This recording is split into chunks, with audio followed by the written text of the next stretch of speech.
The prison infirmary smelled like antiseptic and desperation. Officer Rachel Torres lay on the gurney, her skin pale as paper, her breathing shallow and irregular. 30 doctors had examined her over the past 72 hours. 30 specialists from 3 different hospitals brought in because she was law enforcement, because she mattered, because someone had to save her. None of them could figure out what was wrong. In the corner of the room, shackled to a chair because protocol demanded it, sat Darius Mitchell. He'd been brought down from his cell for a routine medical check when Officer Torres collapsed during her shift. Now he sat perfectly still, dark eyes fixed on the woman who'd guarded him for the past 6 months, watching her fade. Darius hadn't spoken in 3 years, not since the day he arrived at Huntsville State Prison. The other inmates called him Ghost. The guards called him cooperative. The prison psychologists called him selectively mute, a trauma response to whatever had landed him here. But Darius wasn't mute. He was listening, always watching, always seeing things other people missed. Like now, her pupils are responsive, one doctor said, shining a light in Torres's eyes. No signs of stroke, no cardiac abnormalities, no toxicology hits. It's like her body is just shutting down. Could be an autoimmune response, another suggested. Something attacking her system that we can't identify. We've run every test twice, a third doctor said, frustration evident in his voice. Blood work, scans, cultures, everything comes back normal. But she's dying, and we don't know why. Darius's eyes moved from Torres to the IV bag hanging beside her bed, then to the medication chart, then to the small bruise on her left hand, barely visible beneath the medical tape. He saw it.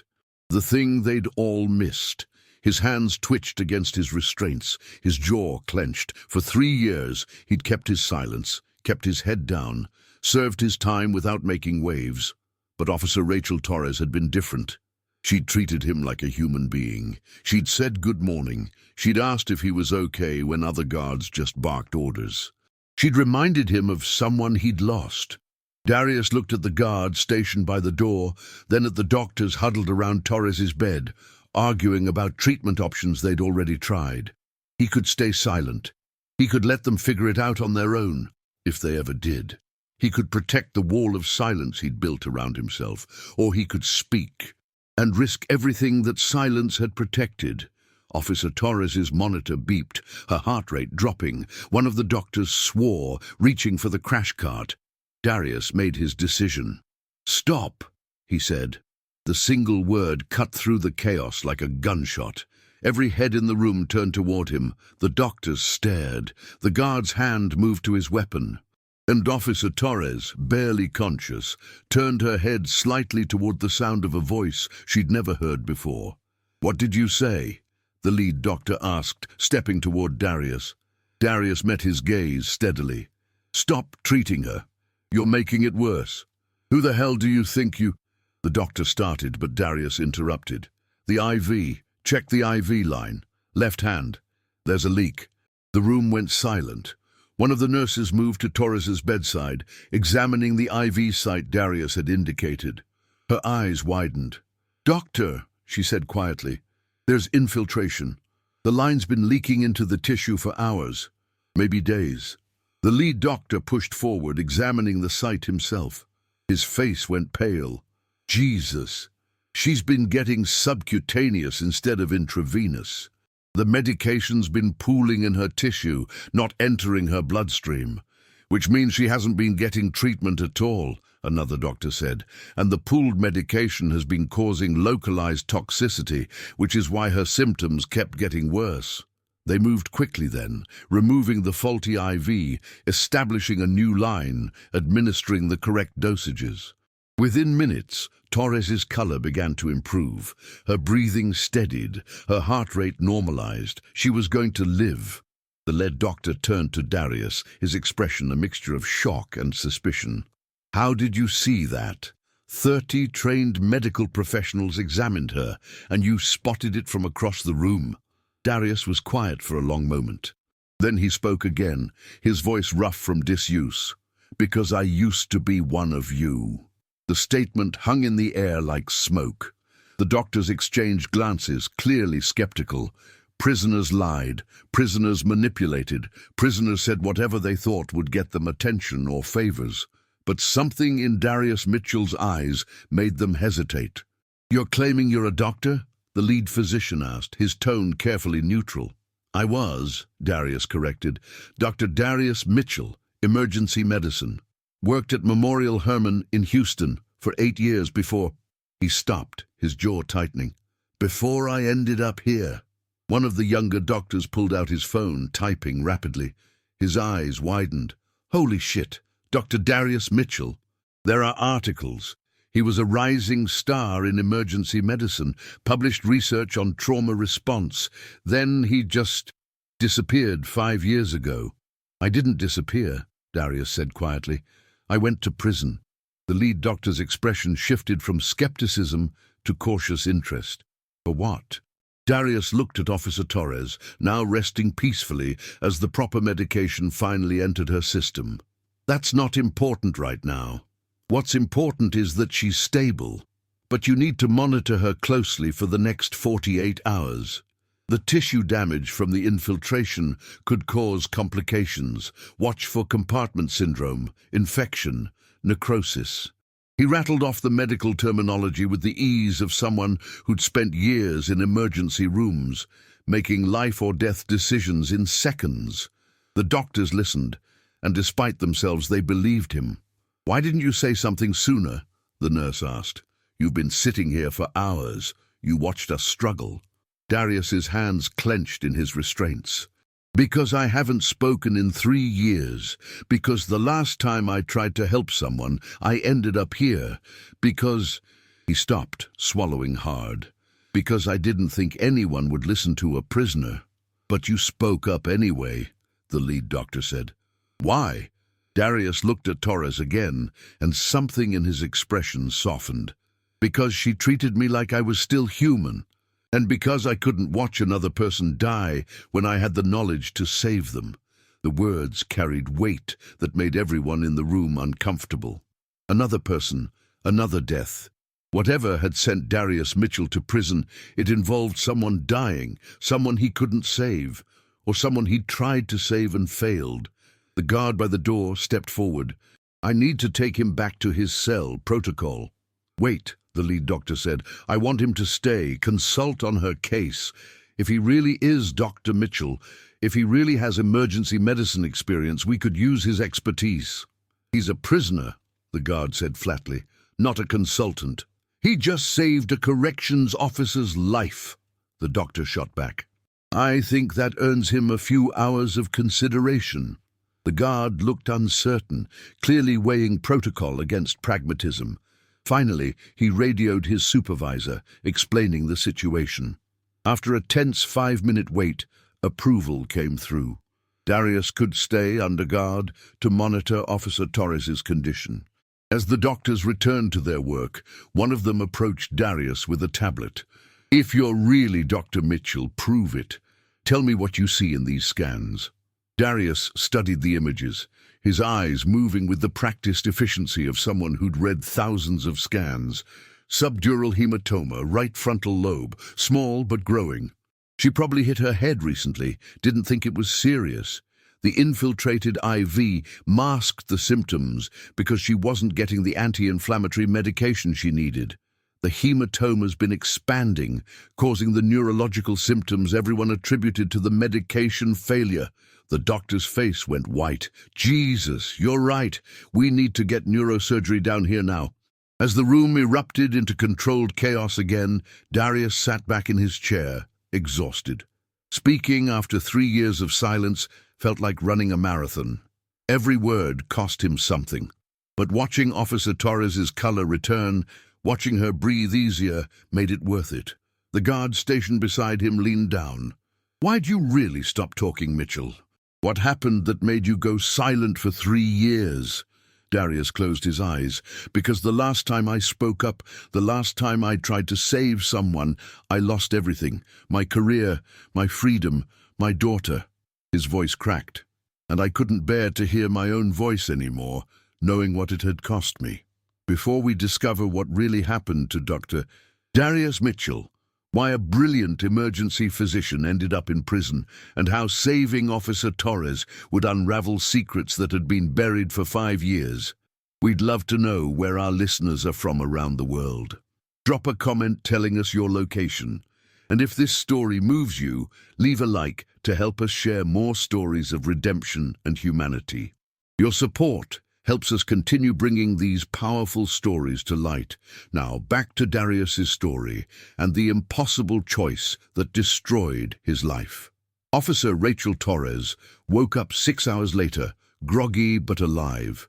The neurosurgeon had drained the hematoma, the new IV was delivering medication properly, and her prognosis had shifted from grave to good. She'd be back on duty in a few weeks. The first thing she saw when she opened her eyes was Darius Mitchell, still shackled to his chair in the corner, still watching over her with those quiet, observant eyes. "You," she whispered, her voice hoarse. "You spoke." Darius nodded slightly. "I spoke. They told me what you did, how you saw what 30 doctors missed." Torres tried to sit up, winced, and settled back against her pillows. "You saved my life." "I did what any doctor would do," Darius said quietly. "But you're not just any doctor, are you?" Torres's eyes were sharp, despite her exhaustion. "You're Dr. Darius Mitchell. I looked you up after I heard your name. You were famous. Published researcher, award-winning emergency physician. Then you vanished, and nobody knew why." She paused. "Until you showed up here 5 years ago, convicted of criminally negligent homicide." Darius's face remained impassive, but his hands tightened in his restraints. "You read my file." "I read the public record," Torres corrected, "which says you were responsible for a patient's death, that you made a decision that cost someone their life. But it doesn't say why. It doesn't explain how a doctor with your reputation, your skill, could make that kind of mistake." "It wasn't a mistake," Darius said, his voice barely above a whisper. "It was a choice, and I'd make it again." Torres studied him, her cop instincts clearly working despite her weakened state. "Tell me what happened. You saved my life. The least I can do is listen to yours." Darius was quiet for so long that Torres thought he'd retreated back into his silence. But then he spoke, and the words came like water breaking through a dam. 5 years ago, I was working a night shift in the ER. We got a call about a multi-vehicle accident on I-45. Multiple casualties, mass casualty protocol. When the ambulances arrived, we had more patients than beds, more injuries than hands to treat them. He stopped, his breathing uneven. "Standard triage. You assess, you prioritize, you save who you can save." Torres waited, sensing there was more. "2 patients came in at the same time," Darius continued. "Both critical, both needed immediate surgery. But we only had 1 OR available, 1 surgical team ready. I had to choose." His voice cracked. "A 17-year-old kid with a punctured lung and internal bleeding, and a 42-year-old woman with a severe head injury and failing vitals." "You chose the kid," Torres said softly. "I chose the kid," Darius confirmed, "because statistically he had a better chance of survival. Because he was young, otherwise healthy, because the surgery was more straightforward, because that's what triage protocols say you do. You save the patient with the best odds." "But the woman died." "The woman died," Darius repeated. "And it turned out she was Senator Patricia Harmon's sister." "And Senator Harmon didn't care about triage protocols, or statistical survival rates, or the fact that I'd saved a 17-year-old's life. She cared that her sister was dead, and someone had to pay for it." Torres's eyes widened. "Jesus, she came after you. She destroyed me," Darius said flatly. "Used her political connections to launch an investigation. Found a prosecutor willing to charge me with criminally negligent homicide. Argued that I'd made the wrong choice, that I'd let her sister die to save a kid who, statistically, should have survived anyway. Never mind that the kid did survive. Never mind that her sister's injuries were catastrophic, that she probably wouldn't have made it even with immediate surgery. His hands clenched into fists. None of that mattered. What mattered was that a powerful woman wanted revenge, and I was convenient. "That's not justice," Torres said, anger creeping into her voice. "That's persecution." "That's the system," Darius corrected. "And I couldn't fight it. Couldn't afford the legal fees, couldn't match her political influence.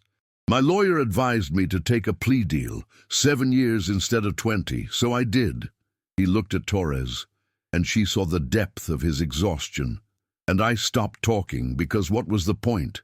I'd spoken up, made the right medical decision, saved a life, and it cost me everything anyway." Torres was quiet for a long moment, processing. "You said you lost your daughter. What happened to her?" Darius's face crumpled, the first real emotion he'd shown. "Her name is Maya. She was 12 when I went to prison. Her mother and I were divorced, but we co-parented. Maya spent weekends with me, holidays, summers. She was my whole world." He stopped, swallowing hard. "When I was convicted, her mother moved them to California. Said she didn't want Maya exposed to the stigma of having a father in prison. I haven't seen her in 5 years, haven't heard her voice, don't even know if she remembers me." "That's why you went silent," Torres said, understanding dawning. "Because the last time you spoke, the last time you made your voice heard, you lost everything that mattered." "Yes." Torres reached out, her hand trembling, and touched Darius's shackled wrist. "But you spoke today. You broke 3 years of silence to save me. Why?" Darius met her eyes, and Torres saw tears forming. "Because you reminded me of someone. The way you talk to inmates like we're human. The way you smile even when you're tired. The way you—" He stopped, his voice breaking. "You reminded me of my sister, and I couldn't watch you die when I had the knowledge to save you. Not again." "Again?" Torres's voice was gentle. "Darius, what do you mean, again?" And that's when Darius told her the rest of the story. The part that wasn't in any file, any public record, any court document. The part he'd never told anyone. "My sister's name was Angela," Darius said, his voice hollow. "She was a corrections officer, just like you. Worked at a different facility, but same job, same uniform, same dedication to treating inmates with dignity." Torres felt her chest tighten. "What happened to her?" "6 years ago. Before the accident that sent me to prison, Angela collapsed during her shift. Just like you did. Sudden onset, no clear cause, 30 doctors couldn't figure it out." Darius's hands shook in his restraints. "I was working at Memorial Hermann. They called me in to consult because I was family, because I was a doctor, because maybe I'd see something they missed." "Did you?" Torres asked, though she already knew the answer. "No," Darius whispered. "I didn't. I looked at the same scans, the same test results, the same symptoms, and I saw nothing.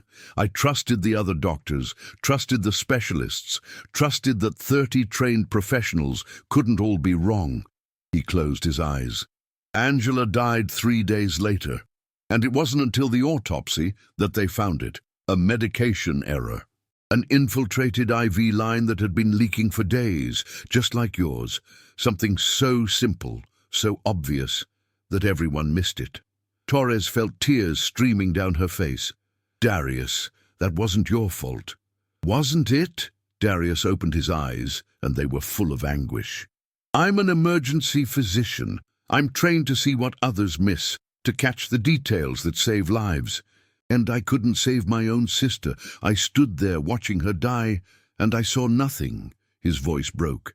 "So when I had to choose between Senator Harmon's sister and that 17-year-old kid, when I had to make a split-second decision that would define the rest of my life, I chose to save someone, because I couldn't save Angela. And I couldn't live with myself if I let another person die when I had the power to prevent it."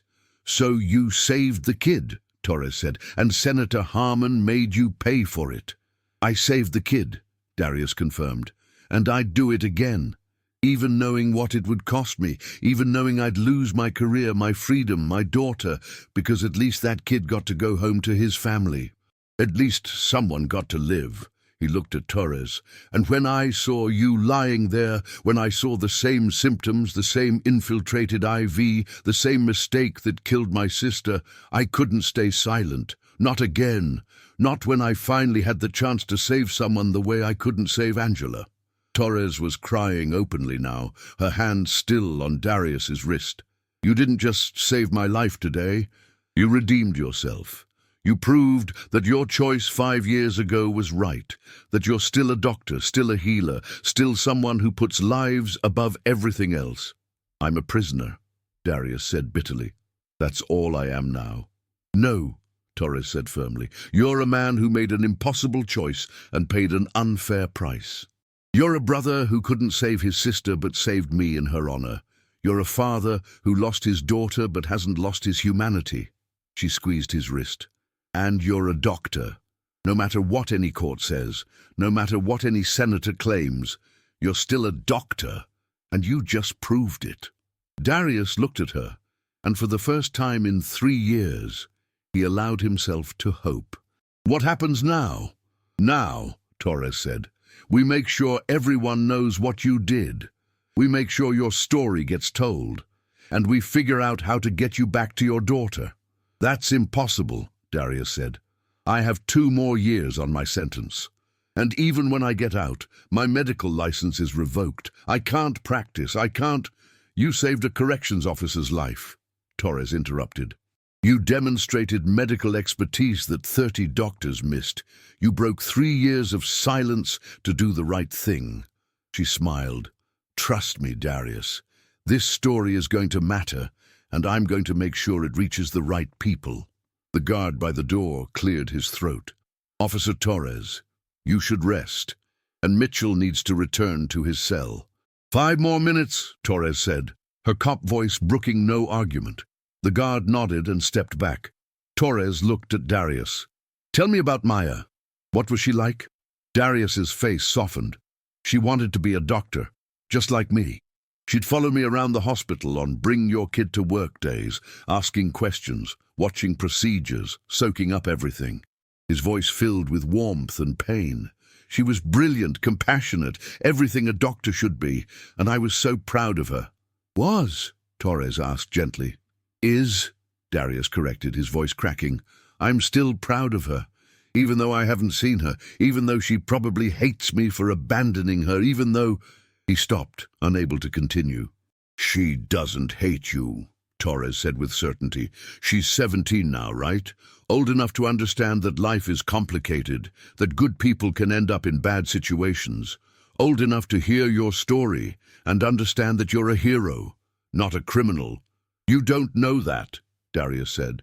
No, Torres agreed, but I'm going to find out, because you saved my life, Dr. Mitchell, and I pay my debts. Over the next 48 hours, Officer Rachel Torres made good on her promise. From her hospital bed, she contacted the prison warden, the medical board, the local news stations. She told Darius's story, all of it. The impossible choice 5 years ago, the sister he couldn't save, the 3 years of silence. The moment he spoke up to save a corrections officer's life, the story went viral. Within a week, Darius Mitchell's case was being reviewed by the state attorney general. Medical ethicists weighed in, arguing that his original conviction was unjust, that triage decisions made under mass casualty conditions shouldn't be criminalized. Senator Patricia Harmon, facing public backlash for her role in Darius's prosecution, quietly withdrew her opposition to his appeal. And in California, a 17-year-old girl named Maya Mitchell saw her father's face on the news and learned the truth about why he'd disappeared from her life. Darius was in his cell when the warden came to get him. "You have a visitor," the warden said, his tone unreadable. "Conference room, now." Darius followed, his heart pounding. Visitors were rare. He'd had none in 5 years. His mind raced through possibilities. A lawyer, a journalist, someone from the medical board. He wasn't prepared for what he found. Maya stood in the conference room, taller than he remembered, her hair longer, her face more mature. But her eyes were the same, his eyes, and they were filled with tears. "Dad," she whispered. Darius's knees nearly buckled. "Maya, baby girl, you're here. You're really here." "I saw the news," Maya said, her voice shaking. "I saw what you did. How you saved that officer. How you—" She stopped, wiping her eyes. "Mom told me you were in prison because you made a mistake, because you were negligent. But that's not true, is it?" "No," Darius said quietly. "It's not true. I made a choice, the right choice, and I paid for it." Maya crossed the room in 3 strides and threw her arms around him, restraints and all. "I'm so sorry, Dad. I'm so sorry I believed her. I'm so sorry I didn't try to find you, to understand, to—" "Shh," Darius said, holding his daughter for the first time in 5 years. "You have nothing to be sorry for. You were 12. You trusted your mother. That's what you were supposed to do." "But I should have known," Maya sobbed into his shoulder. "I should have known you wouldn't just abandon me. That you wouldn't make a mistake that killed someone. You're the best doctor I know. You're my hero." Darius felt tears streaming down his face. "I'm not a hero, Maya. I'm just a man who tried to do the right thing and lost everything because of it." Maya pulled back, looking at him with fierce determination. "Then we get it back. All of it. Your freedom, your license, your life." She paused. "I'm pre-med now, Dad, at Stanford. I'm going to be a doctor just like you, and I'm going to make sure everyone knows that you're not a criminal. You're a healer, and you saved that officer's life because that's what healers do." Darius stared at his daughter, seeing the woman she'd become, and felt something he hadn't felt in 5 years. Pride, hope, love that transcended bars and distance and time. "You're at Stanford?" he asked, his voice full of wonder. "Full scholarship," Maya said, smiling through her tears. "I wrote my admissions essay about you, about the doctor who taught me that saving lives sometimes means making impossible choices. They loved it." "You wrote about me." Darius could barely process it. "But I thought you hated me." "I never hated you," Maya said firmly. "I was hurt, I was confused, but I never stopped loving you, and I never stopped wanting to be like you." She squeezed his hands. "And now, I'm going to help you. Officer Torres already connected me with a lawyer who specializes in wrongful convictions. We're filing an appeal, and with all the media attention, with medical ethicists supporting you, with the senator backing down, we have a real chance." Darius looked at his daughter, this brilliant, compassionate young woman who'd somehow survived his absence and thrived, and felt his heart break and heal simultaneously. "I don't deserve you." "Yes, you do," Maya said. "You deserve everything good in this world, Dad. And I'm going to make sure you get it." The guard knocked on the door. "Time's up, Mitchell." "Wait," Maya said, turning to the guard. "Please, just 5 more minutes. I haven't seen my father in 5 years." The guard looked at Darius, then at Maya, and something in his expression softened. 5 minutes, that's all I can give you." As the door closed, Maya pulled out her phone. "I want to show you something. I've been keeping a journal every day for the past 5 years, writing to you, even though I couldn't send it, telling you about school, about my life, about everything I wished I could share with you." She scrolled through entries, and Darius read them with tears streaming down his face. Stories about her first day of high school, her acceptance to Stanford, her decision to pursue medicine. Every entry ended the same way. "I hope you're okay, Dad. I hope you know I still love you." "I didn't know," Darius whispered. "I thought you'd forgotten me." "I could never forget you," Maya said. "You're my dad. You're the reason I want to save lives. You're the reason I believe in doing the right thing even when it's hard." She paused. "And you're the reason I know that sometimes the system gets it wrong, that good people can end up in bad places, and that it's our job to fix it. If stories of redemption and humanity touch your heart, if you want to know whether Dr. Darius Mitchell regains his freedom and his medical license, and whether he and Maya can rebuild the years they lost, please like this video and subscribe. It helps us continue sharing these powerful stories of transformation and hope, because sometimes The bravest thing we can do is speak up, even after years of silence. 3 months later, Darius Mitchell walked out of Huntsville State Prison a free man. The appeals court had overturned his conviction, ruling that his triage decision was medically sound and that his prosecution had been politically motivated. Senator Patricia Harmon issued a public apology. The medical board began proceedings to reinstate his license. And waiting for him at the prison gates were 2 people, Maya, his daughter, and Officer Rachel Torres, fully recovered and back on duty. "Dr. Mitchell," Torres said, smiling, "it's good to see you on this side of the bars." "It's good to be here," Darius said, his voice still rough but stronger than it had been in years. "Thank you for everything, for believing me, for telling my story, for giving me back my life." "You gave me back mine first," Torres said. "I'd say we're even." Maya hugged her father and Darius held her tight, breathing in the scent of her shampoo, feeling the reality of freedom sink in. "What happens now?" he asked. "Now," Maya said, "you come home. I've got an apartment near Stanford. You can stay with me while you figure things out. And there's a hospital in San Francisco that's interested in talking to you about a position in their emergency department. Apparently, saving a corrections officer's life when 30 doctors couldn't is pretty impressive."